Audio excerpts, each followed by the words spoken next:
Hello, welcome to the Nomiki Show. I am Nomiki Konst, and we need to be very concerned, extremely concerned about this move to oust Liz Cheney from House leadership, right? Okay, but not for the reason you probably think. If the Republicans want to embrace Donald Trump's election fantasies and then try to make his falsehoods true with restrictive election laws, which took over the country today, buried in the headlines, I say let them try. We can actually win that fight. Possibly. But there is something deeper going on here. And as progressives, it should worry us. The Trump Republican Party has a political strategy that is coming straight for us. You hear that? And Liz Cheney, she ain't on board, which is part of why they want her gone. And what is this strategy? This is the strategy. From Jim Banks to Kevin McCarthy. Urgent. Cementing GOP as a working class party. Those are not my words, God forbid.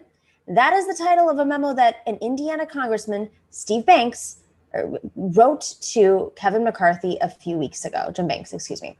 The same Kevin McCarthy who now says that he has had it with Liz Cheney.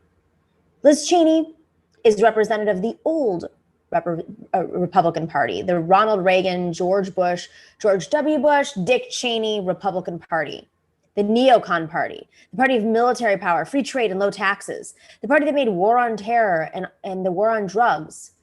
Now, perhaps that party is dead. And the new Republican Party, the Trump Republican Party, well, they want walls, not just to keep out migrants, but to stop Chinese products too. Trump is a liar, a bully, and a fascist. But behind Trump's bluster, Jim Banks and other Republicans are trying to build a new coalition of blue-collar voters, not just the white-collar voters, that they argue that Trump even brought over more Hispanic and Black working-class people, and that this appeal will outlast Trump himself if Republicans play this right. And when we say blue collar, it's not your traditional Rust Belt blue collar. It's the new generation of blue collar, a diverse blue collar, a little here, a little there, some millennials there. And collectively, with the proper amount of gerrymandering and control over legislatures and voter restriction laws, they are able to stay in power. But Liz Cheney and her pedigreed republicanism, they just don't fit in with this new party anymore. And so she goes. But don't get distracted. Liz Cheney, she ain't our challenge. Good riddance. For that matter, Trump alone is not our challenge. Our challenge is that we are in a battle over who represents working people in this country. These new Republicans, they're coming for us, populists on the left, the largest generation in history, owning homes with loans and debt. The neocons and the neoliberals failed our generation, and they want a piece of it because they know that the right wing cannot survive if they don't come for us. Plain and simple. They will denounce us as woke. They'll smear us as communists. And Jim Banks, in his memo to Kevin McCarthy, is clear on what they are doing and why. In writing, he said, quote, President Trump gave the Republican Party a political gift. We are now the party supported by most working class voters. The question is whether Republicans reject that gift or unwrap it and permanently become the party of the working class. In other words, they see Donald Trump as their pathway to, quote, permanently become the party of the working class. This is why Republicans are buying into Trump's election lies.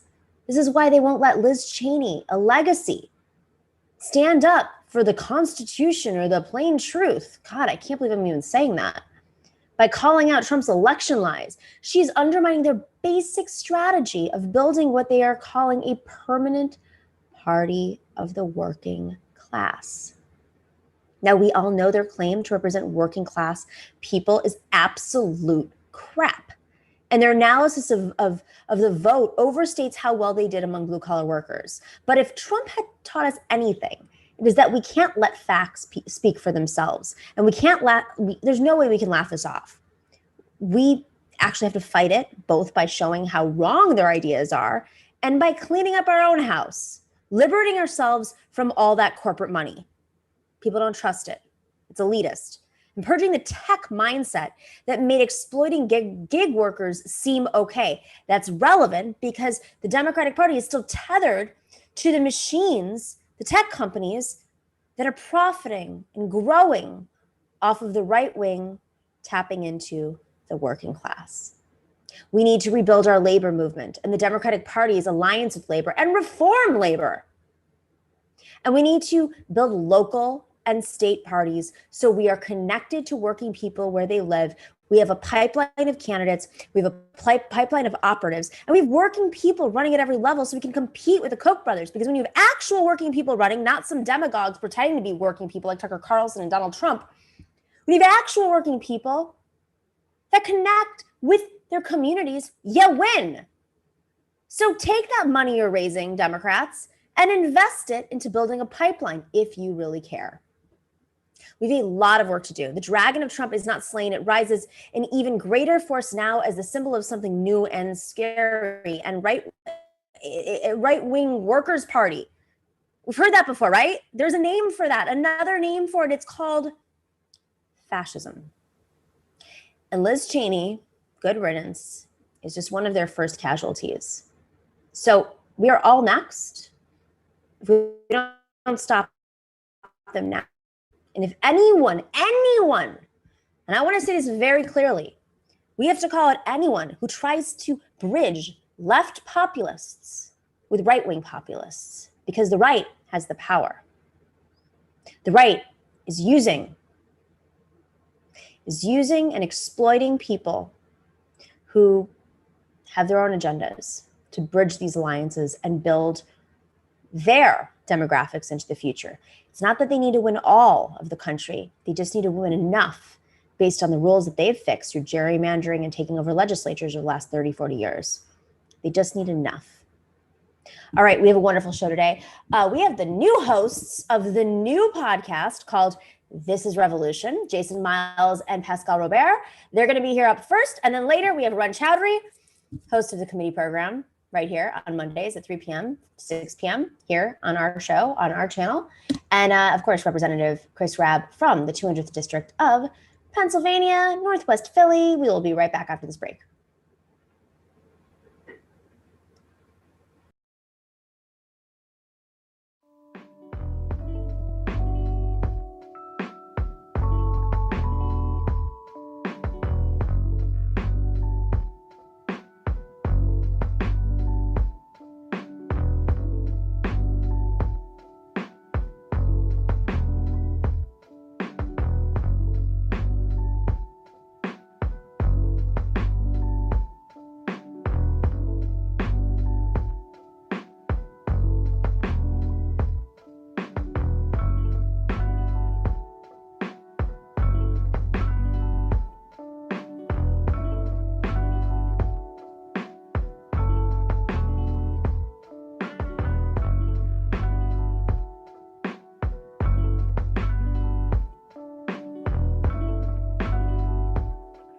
Hello.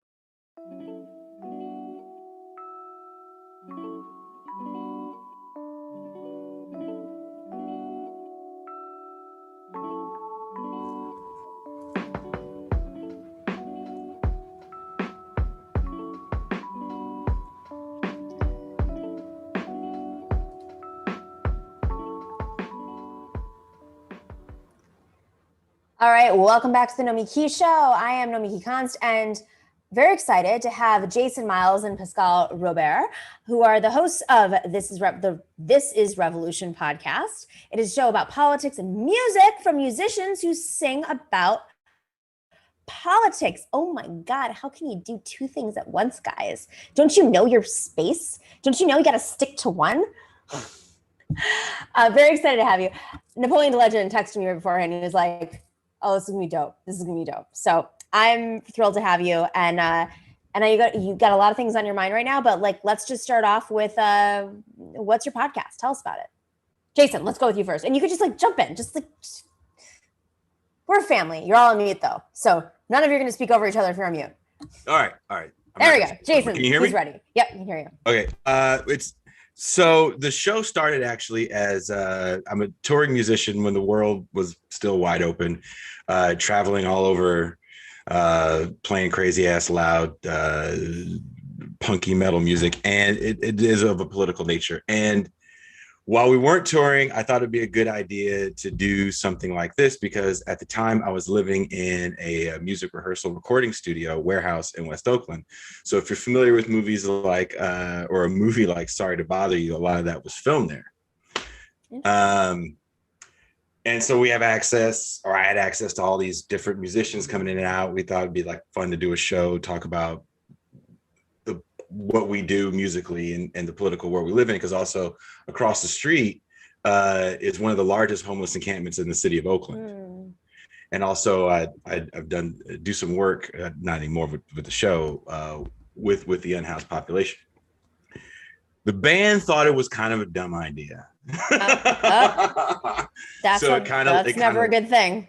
Well, it left me to my own devices. And then through a show I did with Professor Cedric Johnson, that led me to do a show with Teray Reed, Adolph Reed's son. And Teray suggested that I meet Pascal. And Pascal and I met and kind of hit it off instantaneously. And we've been doing the show together ever since. So it's been a good time. So it's not so much anymore musicians. It's now a musician and a writer. Right. I was gonna say pivot to Pascal. So what do you guys talk about? What's the jam? It's you, Pascal. I mean, we talk about politics from a variety of perspectives. We talk about the left. We talk about international affairs. Usually on Tuesday, we have someone comes on to talk about domestic politics or something going on in current affairs. And on Thursday, we do foreign policy. And Friday, we kind of have Saturday, we have an open format. But one of the goals of the show is to kind of bring a certain kind of a Black left analysis to contemporary politics that's not stuck in particular ideology or sectarianism, but analyzes the way in which, race, class, capitalism, and all the other things that we realize as a left influence not only Black people, but Americans overall, but keeping a very sharp understanding of the way race is utilized in terms of neoliberalism, capitalism, and the ruling class, and to try to give a broader analysis that doesn't pigeonhole us into a particular kind of trope or stereotype and limit our politics to a certain framework. So I have a question for you. I mean, I talk about this a lot on the show.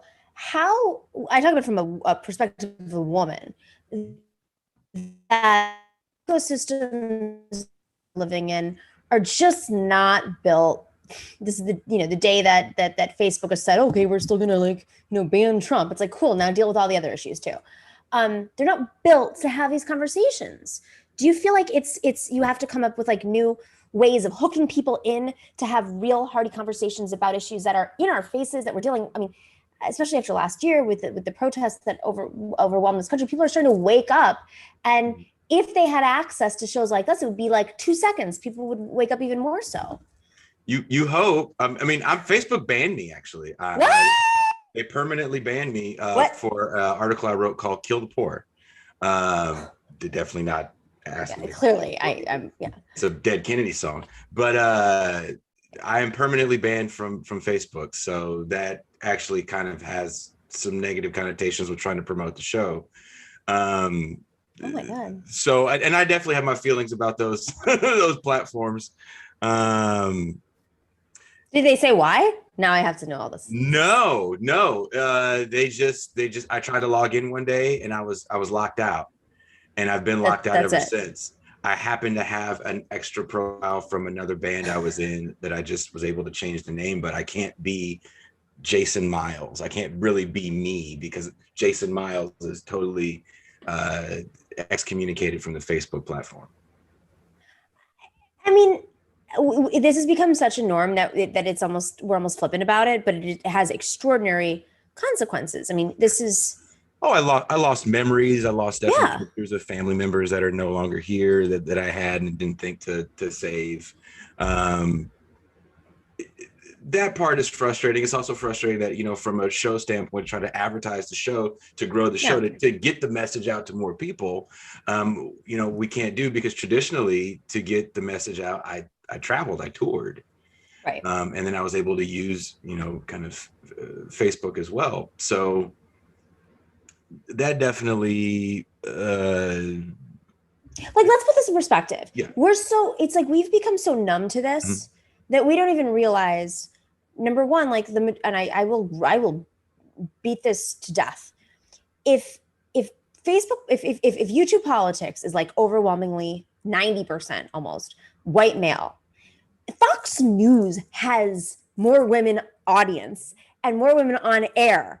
And we flip out of our Fox News, but it's like nothing about YouTube, nothing about Facebook, which is generating this white supremacist male narrative that's controlling our conversations. Simultaneously, it would be like, I mean, Facebook today, which I believe should be a public utility, it'd be like cutting off phone access to somebody for what?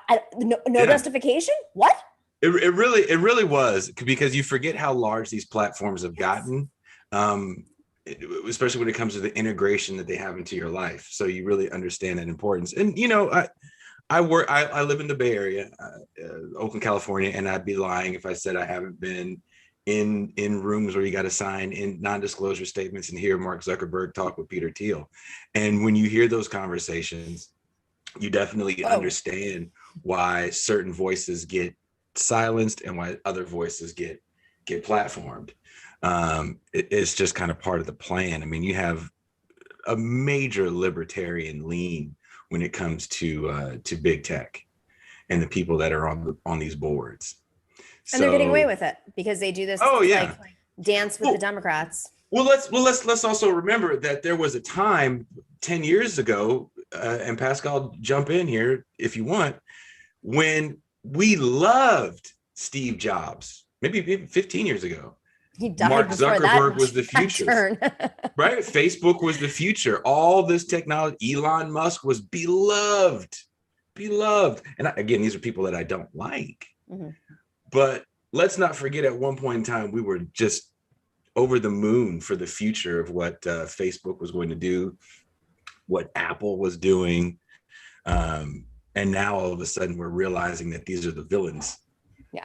After we've somewhat empowered them.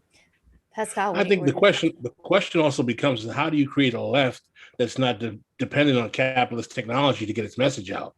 Right. Which is something I think that we have to really become creative in learning how to do. We had to figure it out on the fly. Not me. I mean, my response is, let's have congressional hearings. That's the only thing. The only tool in my I'm ready to like lobby Ro Khanna and be like, listen, this is much bigger than the hearings that they're having right now on Capitol Hill, which are moving at a snail's pace. In which finally they're like, well, we're not going to have the CEOs of the companies to feed us bullshit. We'll have like some other people. Okay, how about you have people who are being exploited on here, who have to work?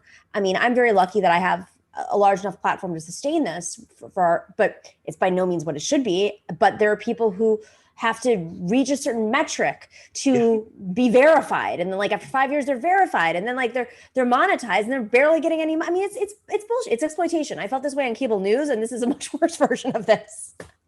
I mean, it's definitely, we always talk about the Uberification kind of media and entertainment. And I don't know if you've been following this platform called Cameo. Yeah. Which is kind of, we were joking about the other day because there was a band that actually used Cameo to make a video for a single. They paid for prominent figures in their genre to listen to their song. And of course, if you're paying someone money, you're not going to sit there and go, this sucks. Because, you know, in real life, don't listen to your shitty song. So they made a video of cuts of these major figures in their genre, listening to their music and giving it props. And it's kind of funny because that's where we are right now with this make-believe world of the internet.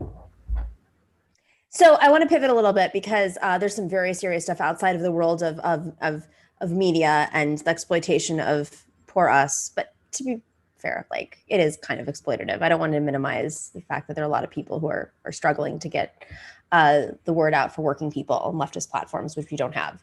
Very important. But there's some shit going down in Africa.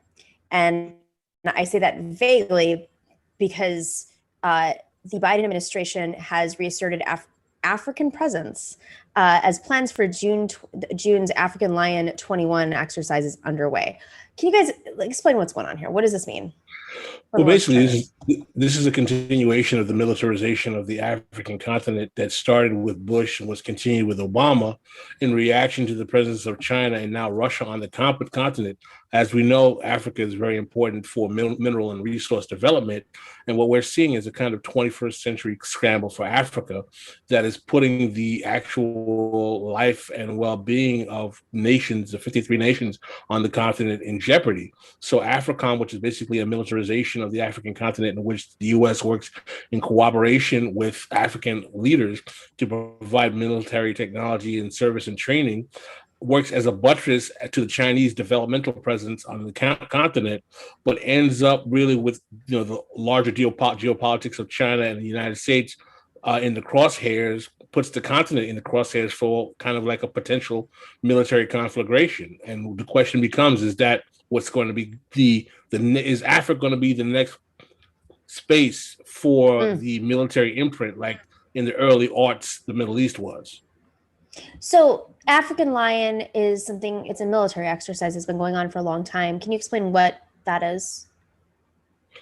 Well, from what I understand, it's basically an attempt to maintain or to make sure the weapons capacities of the United States, in partnership with the African countries that participate in AFRICOM, stay up to date. They were supposed to have it in 2020, but they canceled it because of COVID. So it's supposed to be a kind of normal kind of process of kind of like weapons grade maintenance, and in terms of what's going on with the United States military footprint. But if you even just look at AFRICOM, U.S., China, you will see that Africa is really the new zone of militarization for the U.S. because largely of its competition with China and the need for that those mineral resources as well. So the question then becomes: is that what is how destabilized will the African continent be in the wake of these types of war games? So when we say like minerals and resources, this is the minerals that make our iPhones, that make our... Uh-oh, you disconnected. Oh, as I pressed my microphone, sorry. That's why you don't play with your microphone. That make your eye, all the technology that we're working off of, these minerals are part of it. And of course, there's a new iteration of it every 5 seconds, and we have to switch to it because they don't let us have a working phone if we don't do so. But simultaneously, there's still oil. There are a few oil-rich countries in Africa. Are there different like strategic aspects to this? Africa's a huge continent. Is there one strategy for Libya, another strategy for Senegal? Is there not? You know what I mean? Like there's all sorts of resources here. I imagine it's got to be extremely complicated. I mean, Afghanistan was about a pathway to these resources, was it not? And we finally are out. No, absolutely. I can't act like I have the internal memos of the Pentagon in terms of how they strategically plan to say work it on here if that's the case. But the larger motivation for my analysis is not only resource extraction, but really to be a bulwark against the developing role of China on the continent, which has been in existence for maybe over 30, 40 years. China is developmentally working on infrastructure development on the African continent that the U.S. definitely sees as a counter-hegemonic threat. So in terms of also one of the arguments used is as a bulwark against terrorism, Islamic terrorism and Muslim countryization that's used. But I see this really as more of a geostrategic kind of attempt to compete with China's presence on the continent, largely for resources, but also because of global geopolitics on a larger scale. Okay, so how much is China invested in Africa? I mean, do they have a head start on this? Are we late to the game and trying to catch up? Is Russia involved? Because, that's the jam. I think the thing that distinguishes the U.S. relationship with Africa from China is that China has a hands-off policy when it comes to the politics of the governance on the African continent, so that they will give you infrastructure development, they will build roads, they will build bridges, and they won't get involved in human rights issues. They will not get involved in the governance of the African countries, where the United States likes to play favorites in terms of who the leaders are and make sure that they get allegiances for certain things. So in the eyes of certain African countries, the Chinese are a better partner in terms of development than the West, the IMF, the World Bank, who have a kind of historically parasitic relationship with the global South overall. So in the eyes of some countries, China is seen as a better bargaining chip. And to answer your question about Russia, Russia is currently doing relationships with Sudan. As a matter of fact, that's another question we're going to talk about on our show, is that the growing Russian military footprint on the African continent as well. So, it's also Turkey with Somalia as well, helping finance, development of mosques and things of that nature as well. So this is a major, major development we're seeing here. Fascinating. So China is more transactional and the US is more all of the above, but there are no China doesn't exercise ramifications if, you don't take our deal that we're offering you a deal, either you take it or you don't. What is the old line, letter or bread, letter bread? It's the mafia right. line. No, yeah. I'm not trying to act like China's role is ramification free, right? I mean, I'm sure, there are reports of Chinese, foreclosing on certain financial institutions on the African continent. I'm not trying to create this illusion that China is a wonderful kind of panacea for all of Africa's problems. I'm just trying to say that the nature of the relationship is different than the traditional role Western institutions, particularly IMF, World Bank, and colonial powers like France have had with Africa that have been primarily extractive and destabilizing. I mean, recently we celebrated the birthday of Thomas Sankara, who was a Burkina Faso leader, who was a Marxist communist, who was very popular in the country, that was assassinated by one of his cohorts. As a matter of fact, that some people argue was done at the behest of the French. So this is kind of a normal consequence that development-seeking African countries have to deal with in terms of, dealing with the foreign policy exigencies of the West. So what does it mean that the Biden administration is extending these efforts? I mean, this is military, but these are economic wars. Are they expecting some sort of conflict with China? I mean, it just seems like a very aggressive form of posturing for 2021.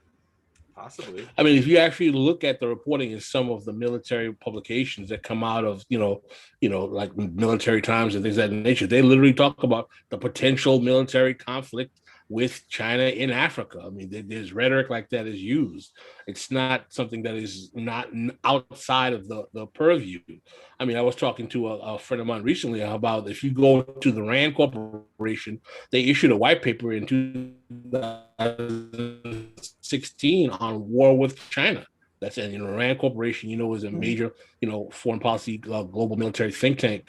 So I don't see this as outside the purview of what the foreign policy specialists of the United States have in store for the future. I mean, that's 2016 now. That's like under. Go ahead. I was going to say, this is what we're going to be talking about this in detail on our show with Milton Al-Mahdi, who was an Africa specialist, also a professor at John Jay College in New York. So we'll be discussing those things this evening. This evening on the show, and it'll be live. Yeah, we do every Thursday. We do a foreign policy segment, and usually the talk generally is either China or Africa. And today we're going to talk about kind of the scramble for Africa, this potential recolonization. We talked somewhat about the Belt and Road Initiative. I don't know if you ever talk about that on your show, actually building roads and ports in Africa where they haven't been before, and not having, like Pascal said before, it's a lot different dealing with China than it is the US and the IMF, where generally, these loans come at a price. So I don't think the US and most people in the US can see what's going on without seeing it through the lens of US empire. So it's a little more complicated. So we're trying to explain that and expand on the conversations with actual people that do actually work in think tanks, that do actually work with the military industrial complex. So you can really understand why these things happen, who's really behind it. So it's just a very, very deep dive that we try to take into these situations. Two of our very regular guests on Thursdays, Jean Bajlan and Kuba Wazinski, are both very good. One is in Middle Eastern politics, which is Jean Bajlan, and Kuba is very good in terms of geopolitics overall. So they contribute to our Thursday foreign policy. And again, this is something that we take seriously, that as left commentators, we think that a very nuanced understanding of global affairs is necessary, not the traditional kind of like XYZ is good, everyone else is bad, kind of myopic, kind of Manichaean look. So we try to bring that nuance to the show. Sometimes we get into arguments. That's how it should be. We're on the left, and we have to do it in a very clear and hopefully not problematic way.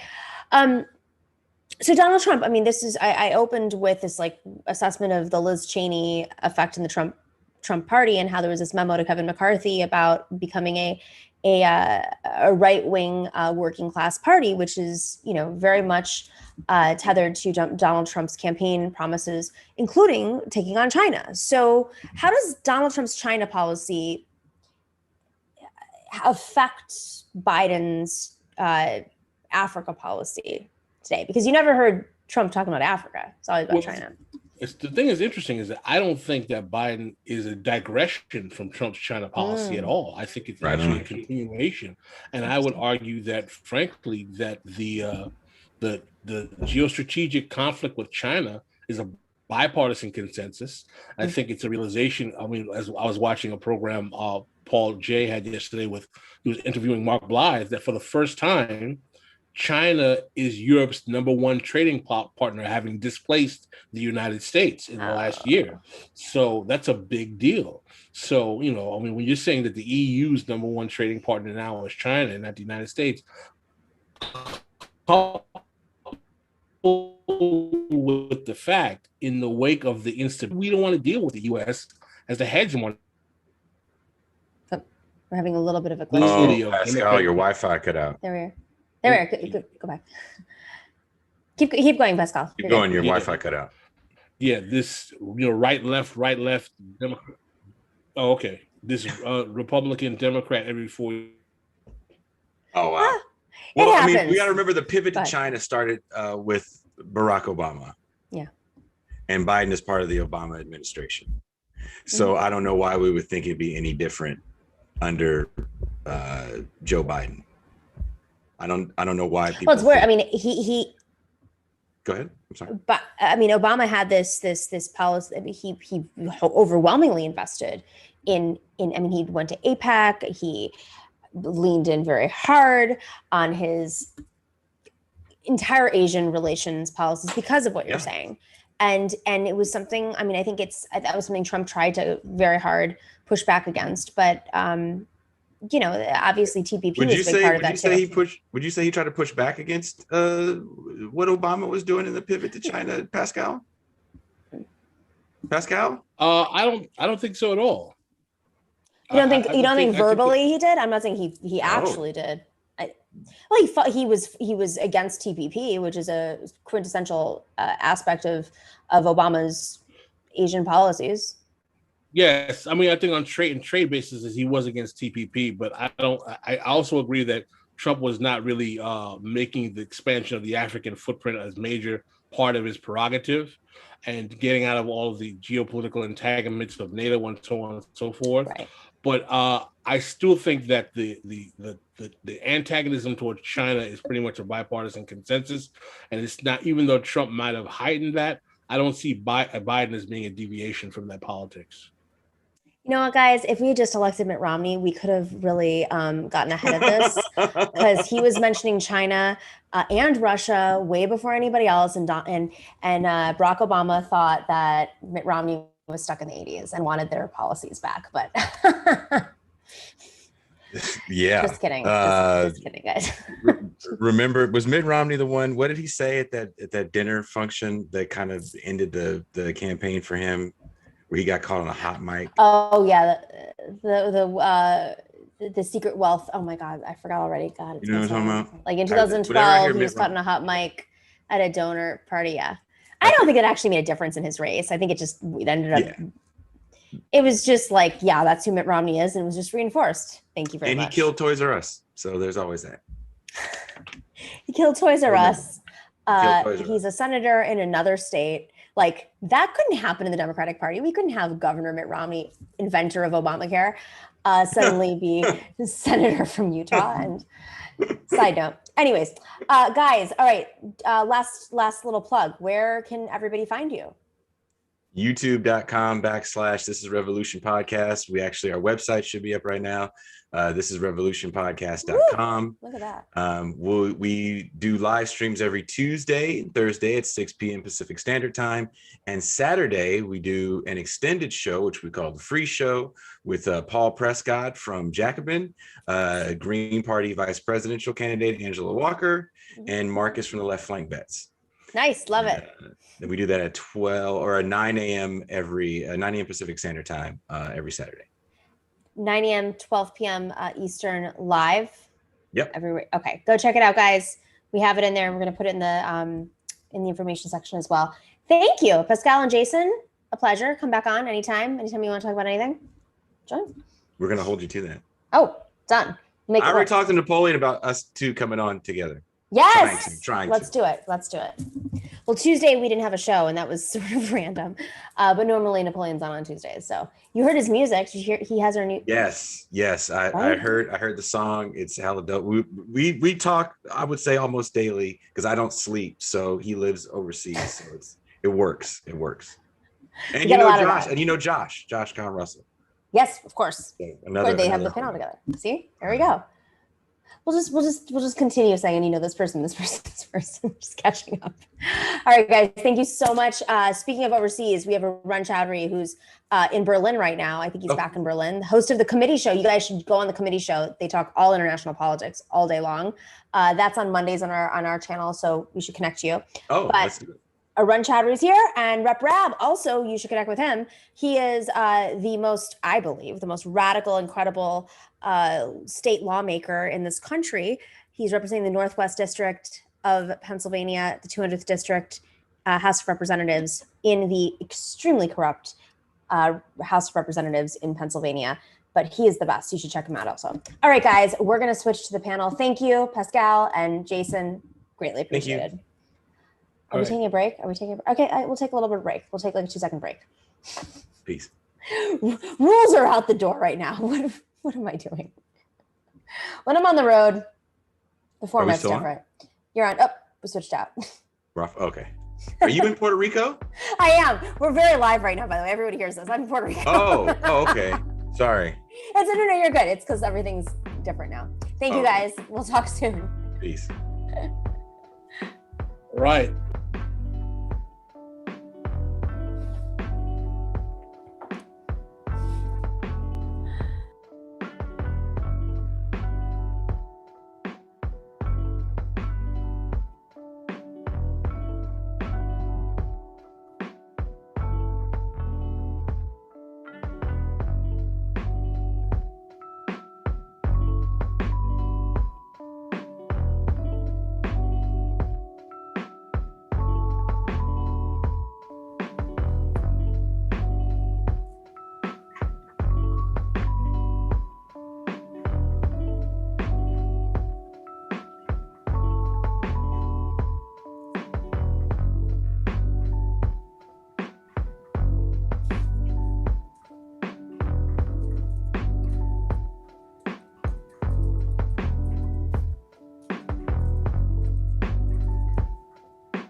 All right, we're back. Whoop, some echo. Run. What's going on with the echo? Are we good? We're good. All right. Hey guys, we're back. Thanks for waiting. Arun Chaudhary, host of The Committee Program, which airs live on Mondays at 3 p.m. to 6 p.m. here on our channel. You may have saw his first episode, which blew me away. I was like, I'm watching a documentary. Are you going to do a documentary every single week, Arun? This is amazing. We are going to go pretty deep on some stuff. So this week we're going to do a big thing on Mossadegh, who you've all heard Bernie say a million times in an amazing Brooklyn accent, Mossadegh. And we're also going to be talking about a lot of things going on in Latin America, which we'll also touch upon maybe tonight. I don't know. It's got some good stuff. So I hope people will stick around and watch it.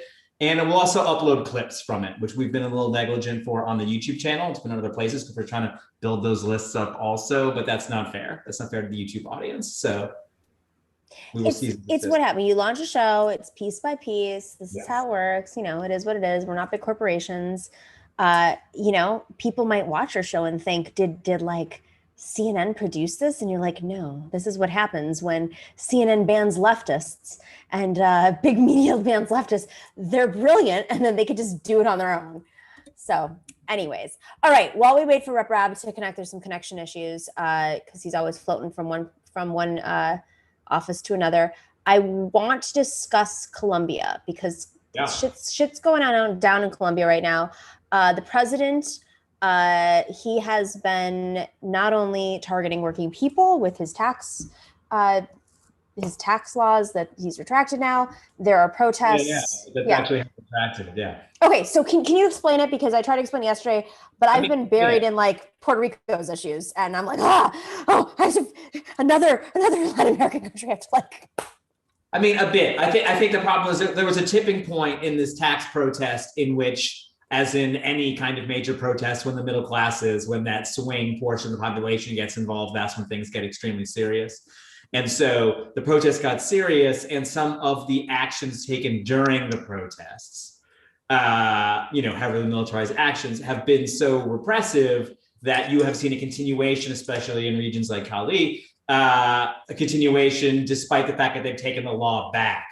And honestly, that is a very destabilizing situation. When like the people get what they want and they're still not happy, is when you're Louis the 16th and not Louis the 15th, right? There's a difference between those two people. Is that Louis the 15th? What do you mean by that? Like, when you lose the kind of faith of the two things. I will say on the sides of maybe we get major reforms of some interesting non-neoliberal kind.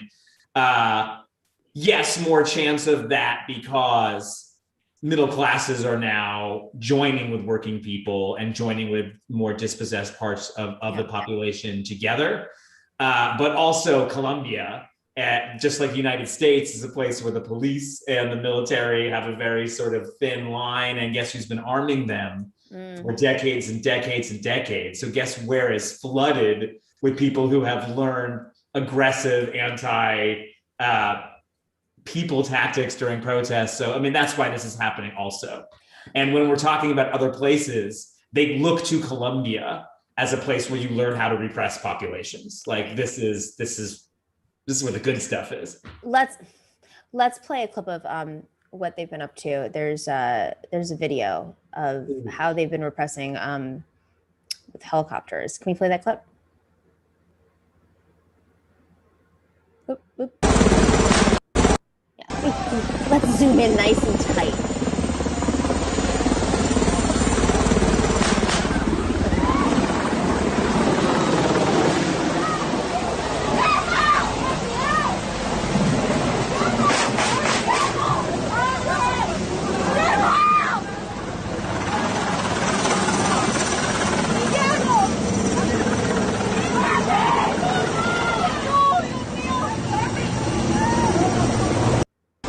I want to play that one more time. Can we play it one more time? Zoom in nice and tight. Can you start from the beginning? Sorry, Dorsey. I just want to get like really, really, really granular there. And I want to be clear, anything you do from a helicopter, from a great height, is potentially deadly. Yeah. It's nothing, almost nothing is nothing.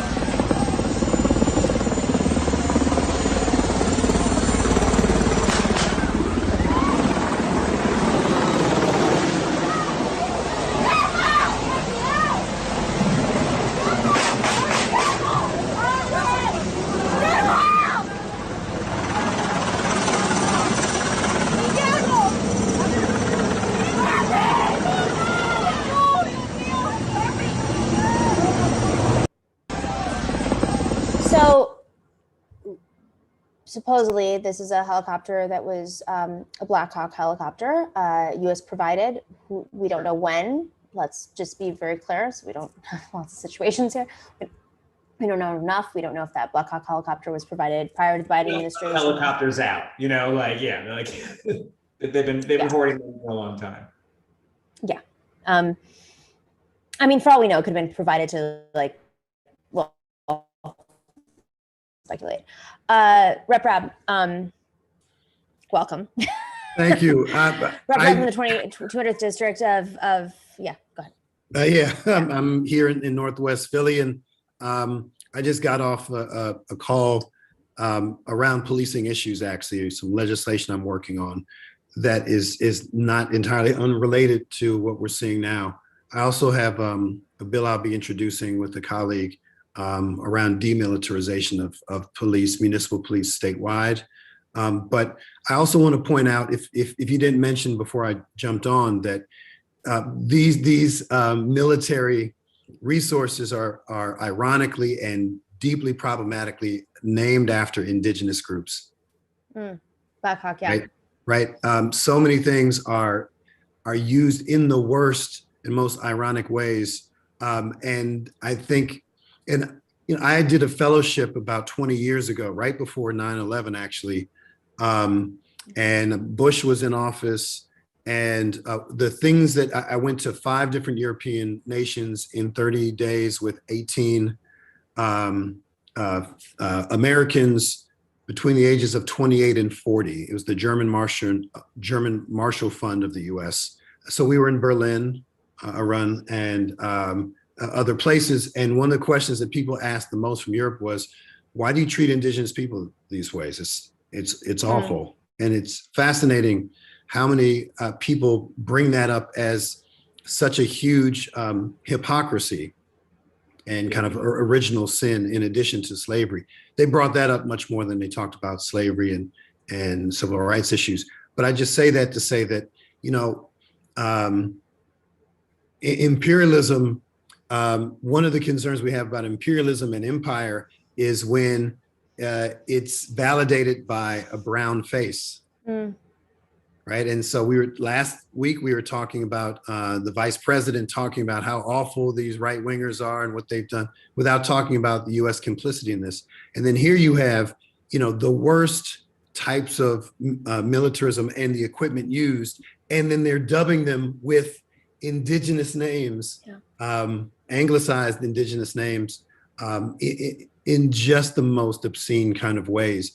And all of these layers are related to systems of oppression that is why your show and folks in independent media are so important, because this is what corporate media will not discuss, right? And I remind folks that MSNBC, when before it was, you know, acquired by Comcast and such, it was General Electric, which is what, one of the largest defense contractors in the world. So you can't be surprised if one of your, you know, so-called, you know, beloved liberals are talking all these, you know, great talking points about, you know, right wingers and be totally silent on other issues that David Frum and Tucker Carlson. The fight today. So, yes. No, you're right. So, but you know, going just a little bit like more nuanced in this, this is a little intense. The last, I mean, I don't know if it's under the Biden administration. I don't know what the impetus is in this, but things. I'm being a little personal here. My best friend works in. She works with NGOs helping out conflict zones, basically. And I talked to her. She lives in Switzerland, and I was talking to her right before the show, and she knew I'm in Puerto Rico, and there have been massive protests in Puerto Rico over the last, you know, just stuff is happening here because of femicides and other things that are going on. And 2 years ago, not even 2 years ago, the first governor in history had to step down because of a million things. His response to Maria, racism, sexism, blah, blah, blah, blah, blah, all these different things. So this is all happening here. And then I'm watching what's going on in Colombia. I can't remember. And then she calls me and she goes, I work in this space and she can't keep up. She's like working with Senegal. She's like, I can't keep up right now. Something is, I don't know if it's COVID or if it's the administration change or if it's just simultaneously the red, brown, Arun, I'm looking to you because something in the last 2 weeks, I don't know if you're into astrology. It's like the moon transitioning, blah, blah, blah. I don't know. Someone else can come in and explain that. But I can't keep up. Like, I think I gave some, yeah, go ahead. A question of accelerants, put on accelerants, put on accelerants. So you have basically people being bankrupted, over the course of 40 years, and then to solve it, being told that they should starve themselves out of the famine, especially in places like Latin America, where there weren't a lot of resources to begin with. And in fact, when there has been slight relief in this, before the pink wave that people expected now, we'll talk about this on the show on Monday. What does that mean? A series of left-wing elections, coming out in favor of progressives. There was the pink tide, which was in the early 2000s, but that was fueled by there was money. And so Venezuela, Brazil, Argentina, places all of a sudden had these anti-neoliberal governments because they had the money to pay for programs, because the only solution to poverty is money, that we know that just works perfectly every time.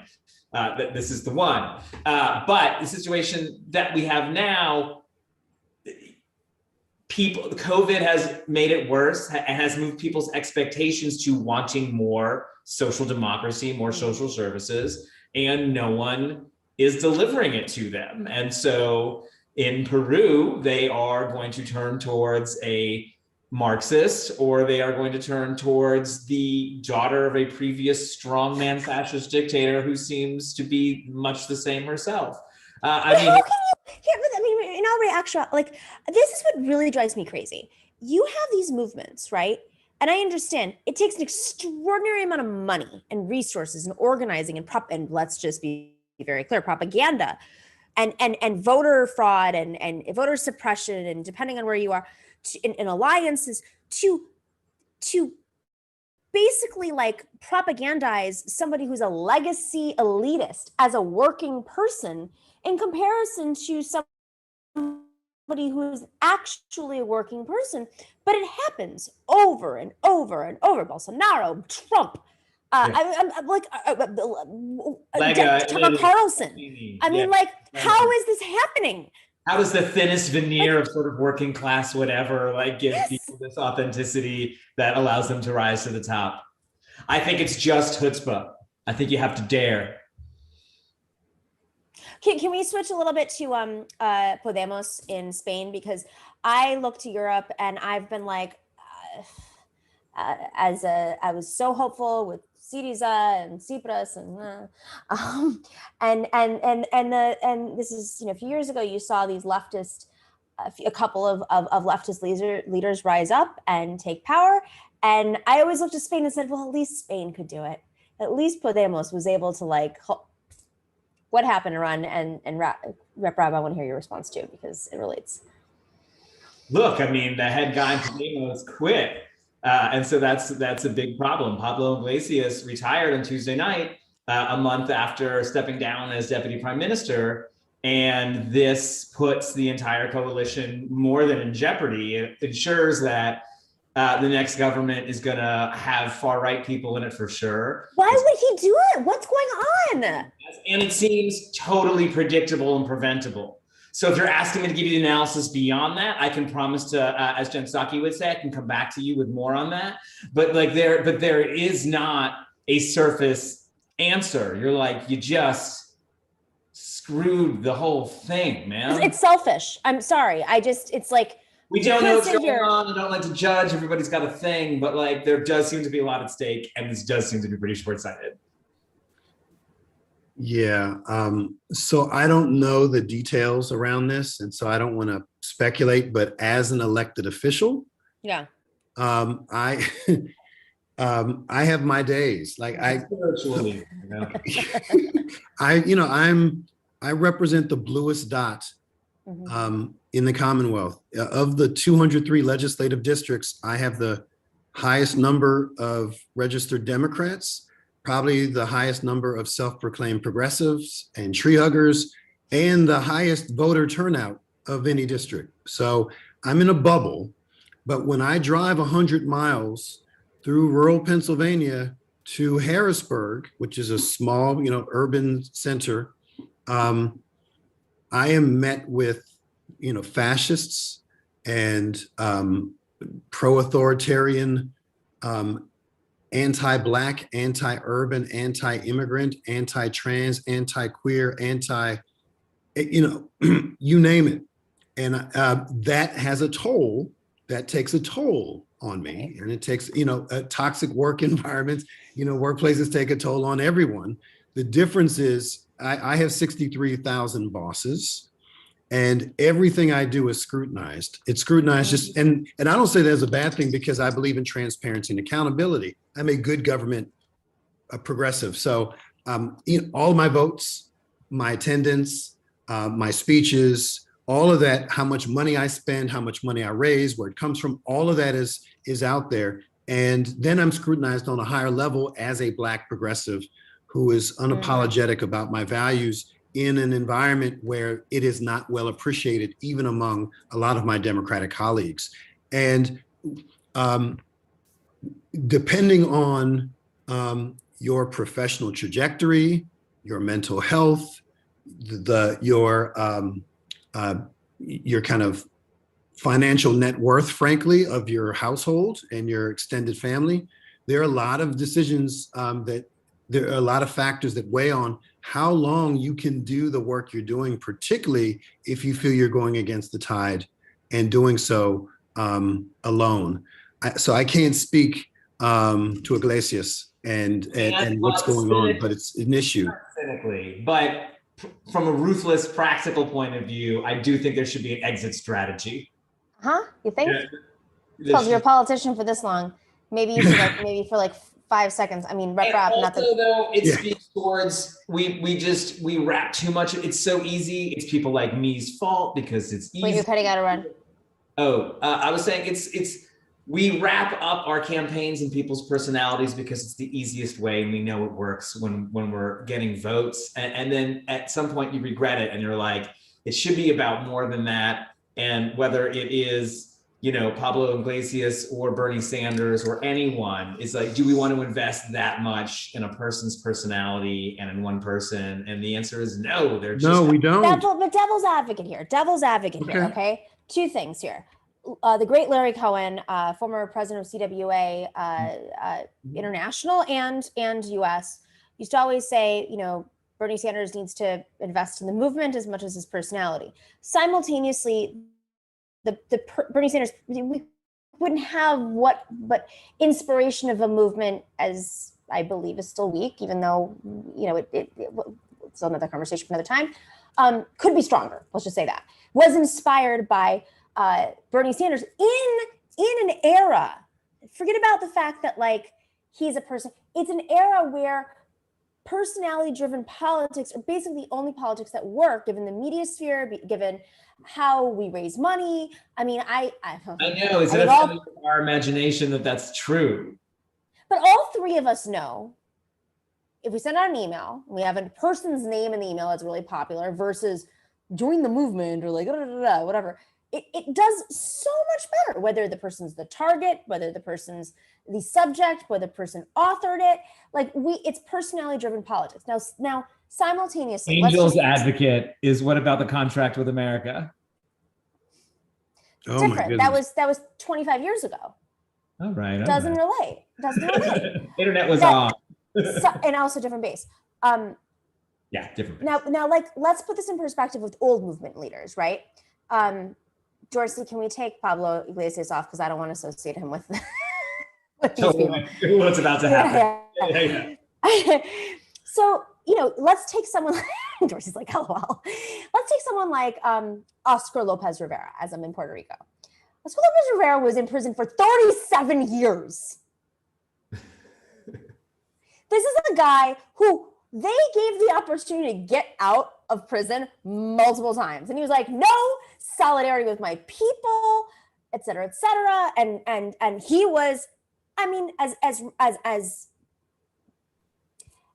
proud, I think the left was of Pablo Iglesias, and Bernie Sanders and many other forces. Come on, they don't make them like they used to. They don't make them like they used to. The end results were stronger with Oscar Lopez Rivera, frankly, in my opinion. I'm just gonna like leave it there. I mean, the movement was literally killed off. It wasn't like they were electorally killed off. They were actually killed off.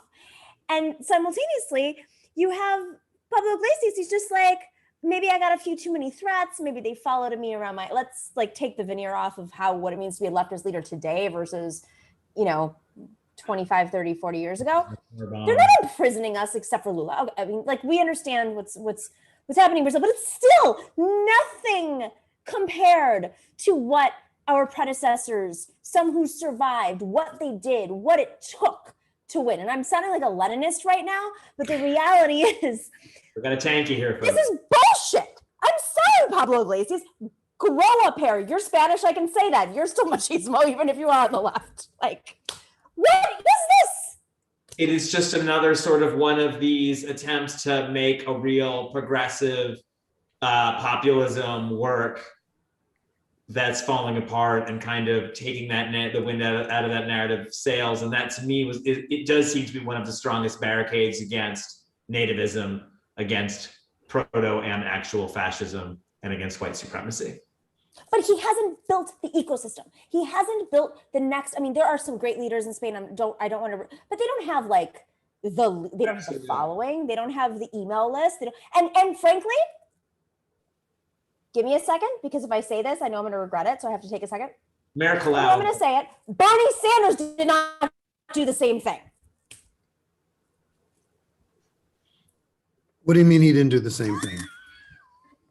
I mean, there are people who ended up running for office under Bernie Sanders. There are people who, and I love Bernie, like, let me be very clear, everybody. So, I love Bernie. He inspired a lot of people to run, like AOC. He didn't recruit AOC. If you're strongly, you build the pipeline. You don't just build an organization and say run for office and then swoop in once the person has run raised $400,000 and then endorse them, and then there's a month left of the race and they still get slaughtered by somebody else because you have to build a pipeline. The same complaints we have about the Democratic Party, we're doing on our side. And then when people like Pablo Iglesias or whoever, like, I'm sorry, if we're in a movement, we have to play ball. I don't mean force the vote bullshit. I mean, build a pipeline, know when to stand up, know when to stand down, but don't quit. Don't quit and leave everybody who's put suicide vests on themselves and taken bullets for you hanging, because that's what's going on in Spain right now. I look at that and I'm like, you're a weak leader. Everybody's gone out there, stood up for you, and you just stepped down because who knows what's going on behind the scenes, but it is still nothing compared to what you built, what you won, and all the people who put on line for you. And no one like an Oscar Lopez Rivera or any of these leftist leaders of the last 50 years would have ever done that for their people, ever.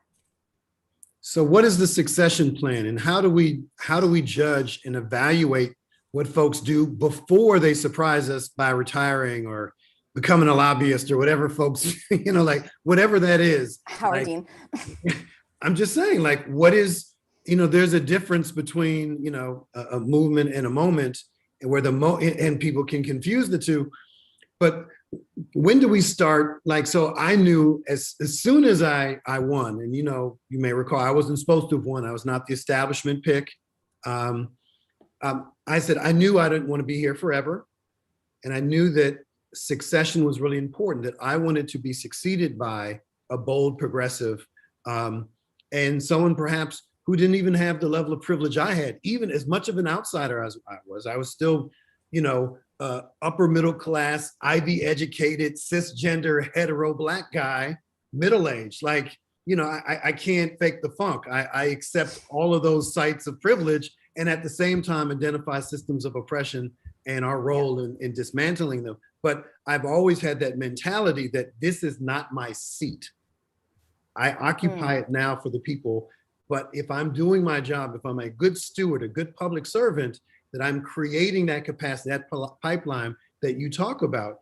And that's important, but that has to happen long before there are rumors of someone, getting old, getting tired, Yeah, no, I think we talked about this before. That starts with paid internships and jobs on college campuses and not volunteer positions and not it's an honor to do this and actually valuing people's time. Yeah. These are the real substantive conversations I think we need to be having as some of our leaders who've helped build up this movement, and all of us are sort of flailing. I mean, the three of us have been in this long enough that I don't think we're necessarily flailing, but there is absolutely an exhaustion that's happening in the movement. And I think a lot of the movement leaders, whether it's due to failure or they don't have a pathway forward or retirement or whatever, and the rest of us are just like, okay, now how do we do this? And there are some of us who've been around long enough to say like, whoa, whoa, whoa, whoa, we can't just impulsively do X, Y, Z. And then there's some of us, let's just be really, I mean, from my perspective, there's some of us who are like, oh, not us. Let's take advantage of these new stars and tap into them and use them to push forward our agendas, because we're humans, and power and absolute power. We know all the Tammany Hall lessons. So how do we as a movement at this stage, where some of our big leaders are retiring or stepping down, and some that are taking power are really young and don't have the institutional knowledge, how do we make sure that we are on the right path and not being used by some neo version of the neoliberal movement as tools? That's a big one.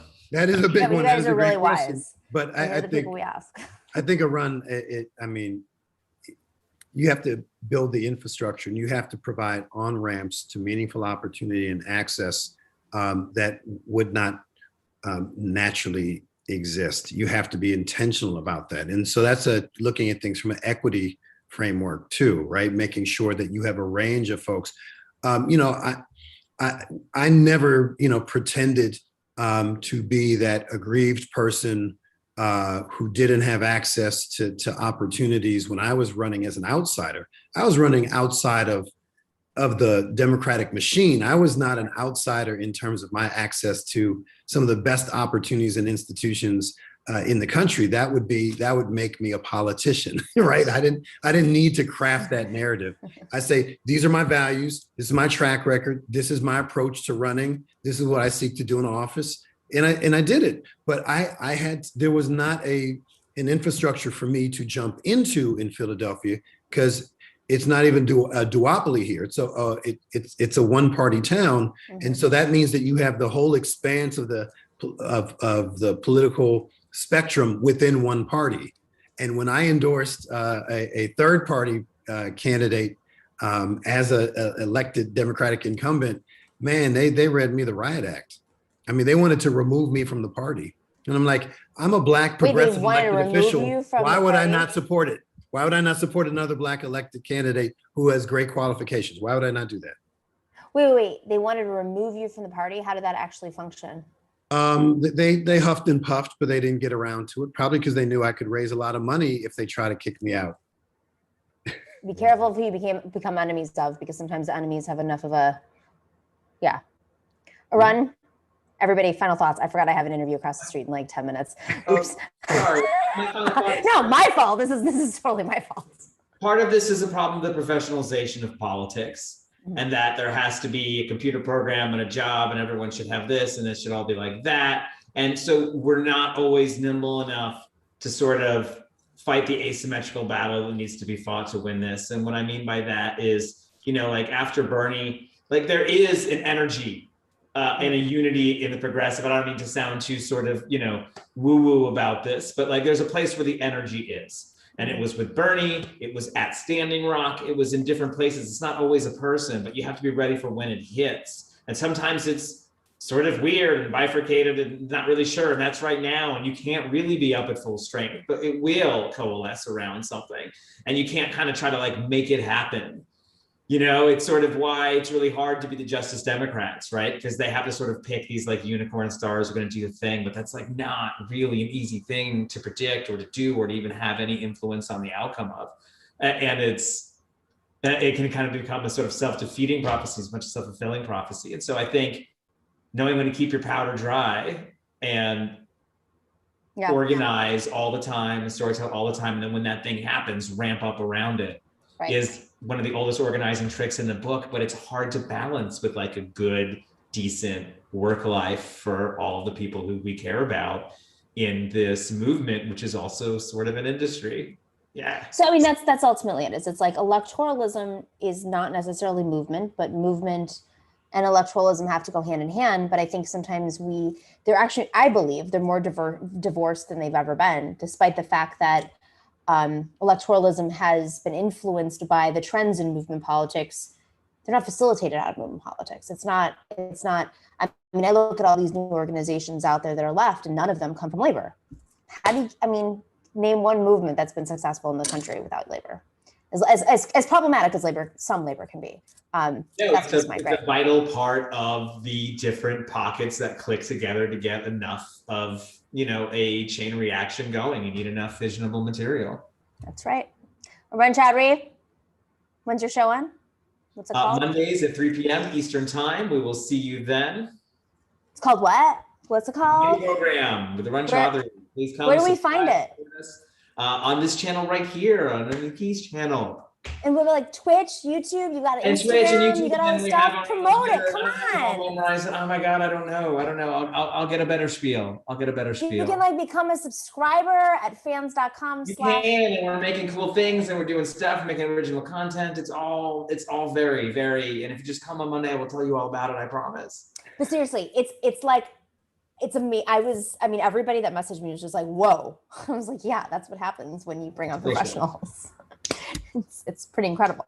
And it's only going to get better because that's what happens. Chris Rabb, Rabb, what can people help out with right now? Like, do you have things that people can make calls to your opponents? I don't know. Thankfully, I suppose I should always be in campaign mode, but I hate that. It was my first term where I was uncontested race. So yeah, I got a few more months where I don't have to think about it, but folks can follow me at Rabb for the People on Facebook, Twitter, and Instagram. So yeah. Go check it out. All right, guys, it's Thursday. You're amazing. I have to go across the street and interview a leftist leader in Puerto Rico. Here are some shout outs. All right, what do we have here? We have YouTube and Twitch shout outs. Thank you to everybody on YouTube. Oh my God. This is a Greek one, but it's not in Greek, so I have to really read it. Efti Hismani, Pempti. Okay, I understand. Kukla. Thank you. OG. Great. Very sweet. Sansa Carioca says, if I can do this, don't forget the history of Spain. The right is so strong over there. Franco heritage, of course. Podemos did so much to rebuild the left. I know, and that's why I'm really upset. Prairie Fire, militant Nomi, will you lead through fear or love? Depends on the day. Kyler Asado says, can you talk to Rabb about the congressional primaries happening in Philly? Just missed him. I'm so sorry I missed that. Kyler Asado also says China is taking an infrastructure investment approach with the ramifications being the continent becoming Hong Kong and expanding their labor. Jeremy S. says, have Jason and Pascal on for an entire episode. I agree. That was fantastic. We could have talked forever about many of these issues. All right, everybody who is in the live chats, thank you. Thank you so much. And to all of our moderators on YouTube and Twitch, thank you for building those algorithms and fighting off the trolls, because they're there. We will see you tomorrow at 3 p.m. Eastern, same time, same place on Twitch and YouTube, and everybody over at Patreon. If you're not a patron, this is the time. Become a patron at patreon.com/The Nomiki Show. Extra thanks to This Is Revolution podcast. Go check them out. They're in the chat right now. Go check out their show. Go subscribe. Make it work. Let's do this. It is called Solidarity. And with that, stay in solidarity. We will see you mañana. Thank you, Dorsey. The Nomiki Show. The Nomiki Show. Yeah. Clash momentarily for class solidarity. Cash circulating, give the masses back its currency. Greed from elites, oligarchs stay fed. Deep state, fake fed, everybody break bread. Racism, homophobia, sexism, religion in this melting pot we live in. Time to build a new system, unionize labor rights. Highlight the issue, talking heads left is best. The saga continues. The Nomiki Show. The Nomiki Show. Show. The Nomiki Show.